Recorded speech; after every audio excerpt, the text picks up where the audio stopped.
At a Japanese airfield, an American war hero is about to take off for home and well-earned retirement. This was the news story just a few years ago. The hero, York, a veteran of the Korean War. The attendant publicity helped focus attention on the generally overlooked fact that dogs had been employed in that grim struggle.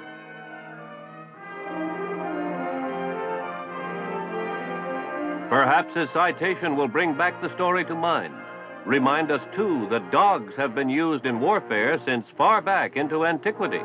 Another link in the bond between man and man's best friend.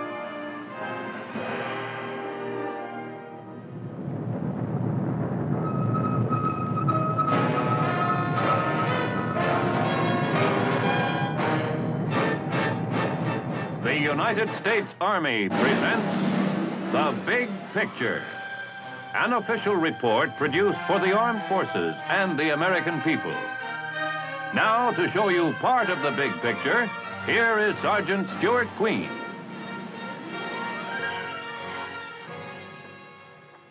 A great many words have been spoken and written on the subject of science and our national defense. Perhaps too many. There are some otherwise intelligent citizens who visualize the new technology as exclusive protector of our freedoms. The machine, they say, is even to outmode manpower. Fortunately, most of us know better than that. Yet even the best informed are inclined to smile indulgently at the idea of animals participating in our military efforts. They know that the carrier pigeon is going the way of the cavalry horse. Soon the army dog will join them.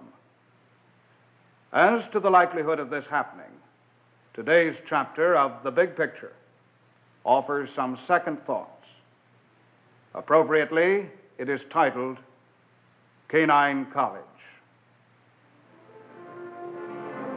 Out of the natural companionship that exists between men and dogs comes the latter's easy adaptability to military use. In Korea, his acute senses made him a valuable aid for patrol, sentry, and guard work. In conflicts prior to Korea, a wide variety of breeds found their way into military use. These were frequently donated by owners as a patriotic gesture. Size, intelligence, aggressiveness were among the desired characteristics. Bloodlines were unimportant. Nevertheless, out of experience, there emerged a preference. Quartermaster Corps Procurement and Training found in the German Shepherd the closest approximation to the qualities sought. It is a strange paradox, but nonetheless true, that the very nature of modern warfare is creating new uses for old-fashioned dog power.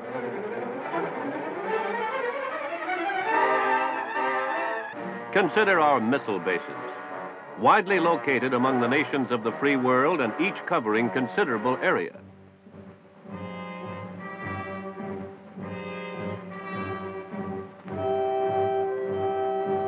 The manpower that would ordinarily be required to maintain maximum security and protect against sabotage at these installations would come to a staggering figure.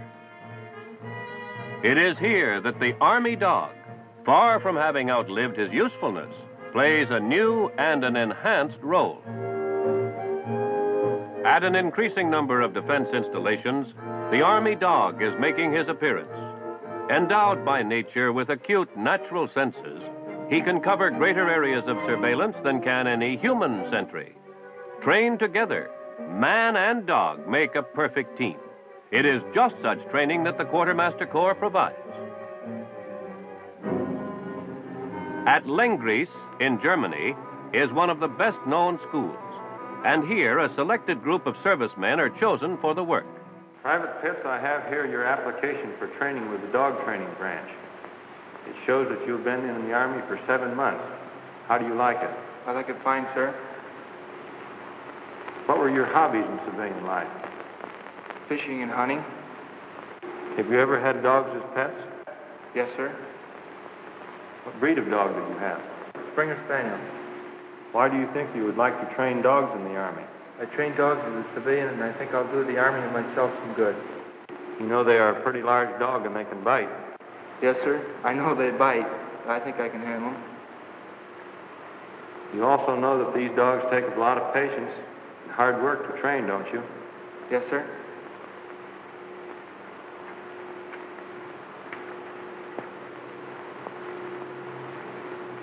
Well, I think you have the proper qualifications for the job. I wish you the best of luck in your new assignment. Thank you, sir.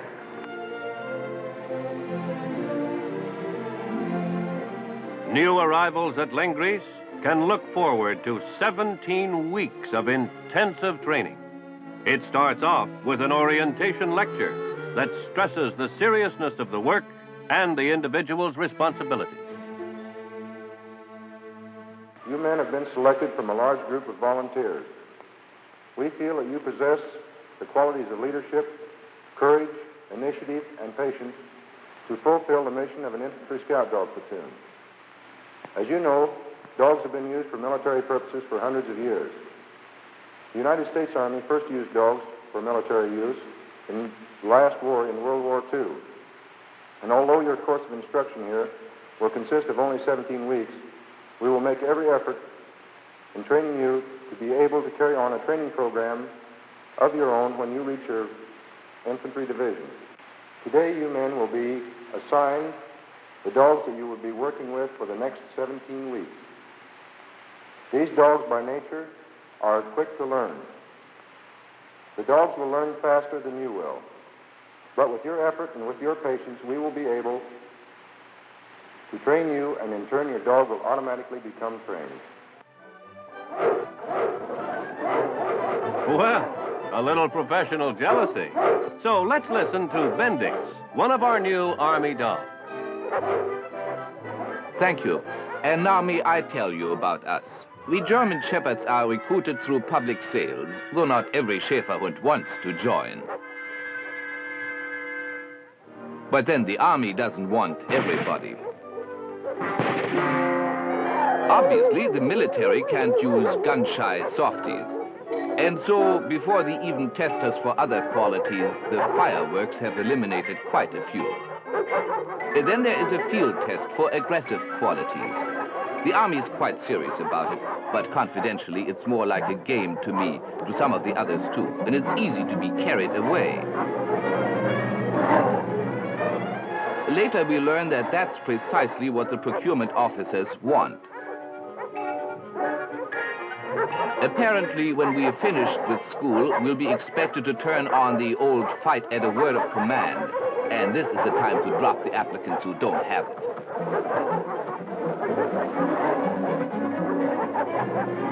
By the by, that große Hund at the end is me. Sorry, please, I meant I.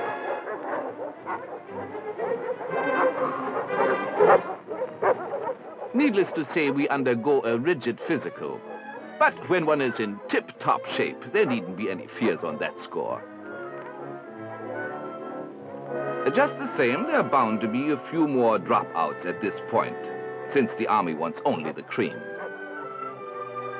As you can see, I made the grade, for my owner is striking a bargain.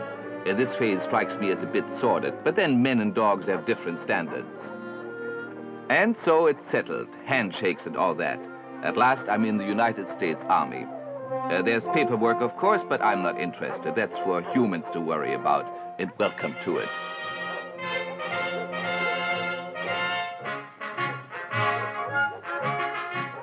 For me, there is a new collar. You might call it my uniform.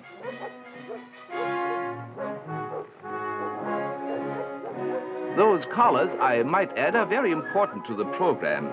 There's one for training and one for duty.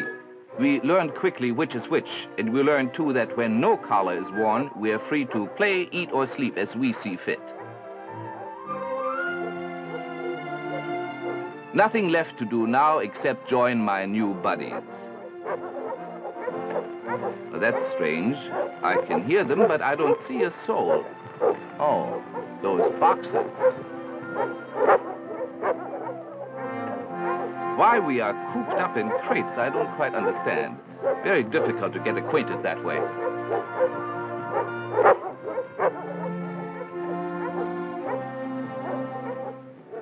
And so it's off to school, in style at that.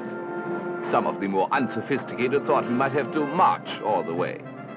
And now, while we make this trip, suppose I turn you over to our narrator. He'll tell you what's in store for us.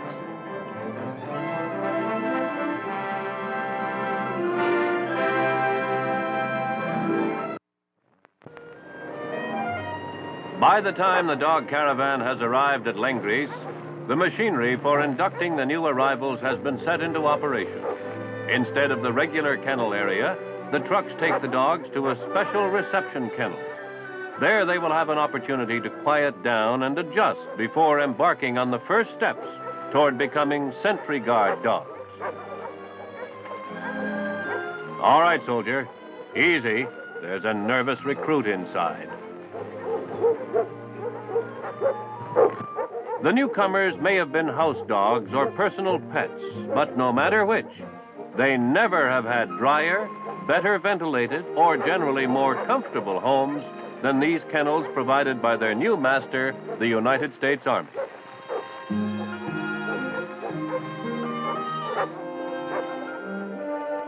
First steps in the new life will take Bendix and his buddies to the infirmary for routine processing. Included is a complete physical examination, one that is more thorough than the earlier checkup conducted during the sales.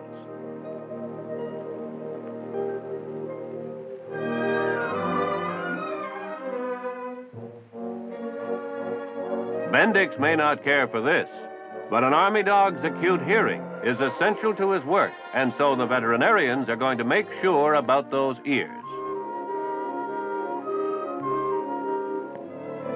Any lesions or suspicious condition will receive immediate treatment.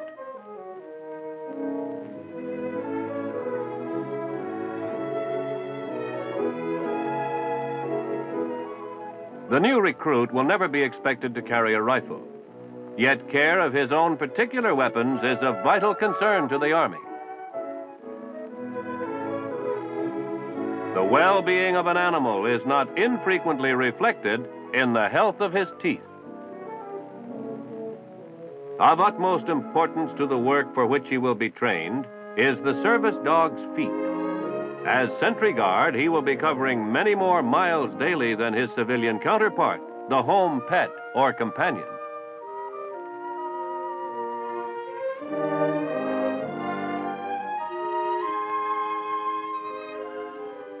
The areas he will patrol may be hard-top surface or stubble and stone-covered ground.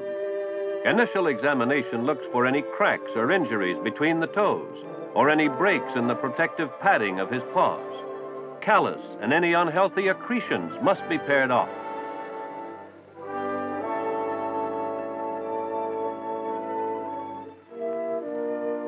This meticulous care and attention will continue throughout the years of his Army service.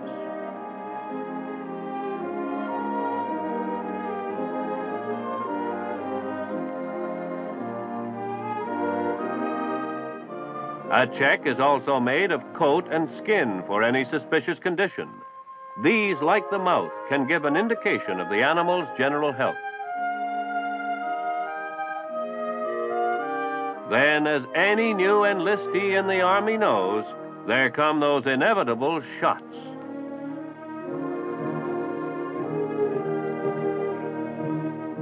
Inoculation against a variety of ailments will protect the dog's health.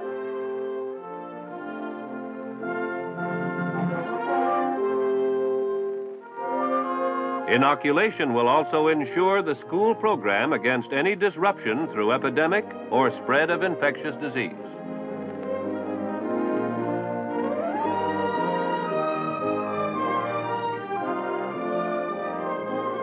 And what is this? Why, it's the Quartermaster Corps' method of identification. Perhaps Bendix expected the familiar dog tags.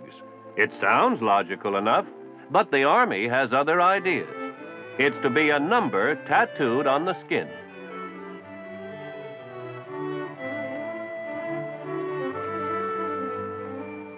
In any event, Bendix will never be in trouble with his commanding officer for having misplaced or lost his identification.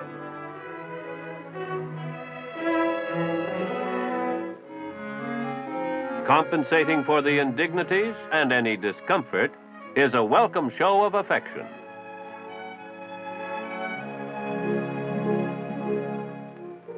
Care of the Army dog is every bit as important as the process of training him.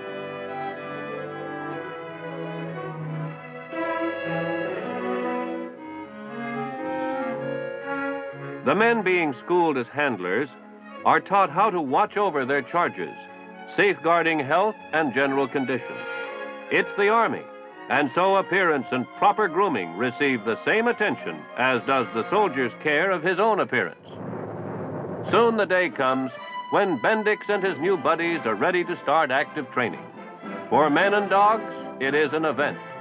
The handlers fall in, ready for the march to the kennel area. And why shouldn't one admit that within the soldier and the man, there's just a bit of the small boy who thrilled to the companionship of his first dog. In the circumstances, it might be rewarding to hear about this phase of the program from one who is directly involved. Perhaps our old friend Bendix again, if he'll oblige. Only too happy. Now, suppose we look in on Hans. You've observed him before. It's a way of getting himself in front of the cameras, show off, but a decent sort. And notice, please, the brief get-acquainted period through the steel mesh, just a safeguard against undue excitement and, let's say, unpleasant incident. And now, a little play and affection. Affection, you should understand, is part of the training system. It's used as the reward. Eventually, it becomes an incentive. That choke collar is quite another thing. Unpleasant pressure, and the recruit knows he has goofed or has failed to follow instructions. There is another collar, plain leather. It's worn when on active duty, but for class work, it's always that unpleasant choke type. It takes some doing, but sooner or later, even the cut-ups learn they can't fight it. The pressure and yank on the leash, accompanied by spoken commands, make basic training easy. Most of us knew words like come, down, and stay in German, and now we learn them again in English.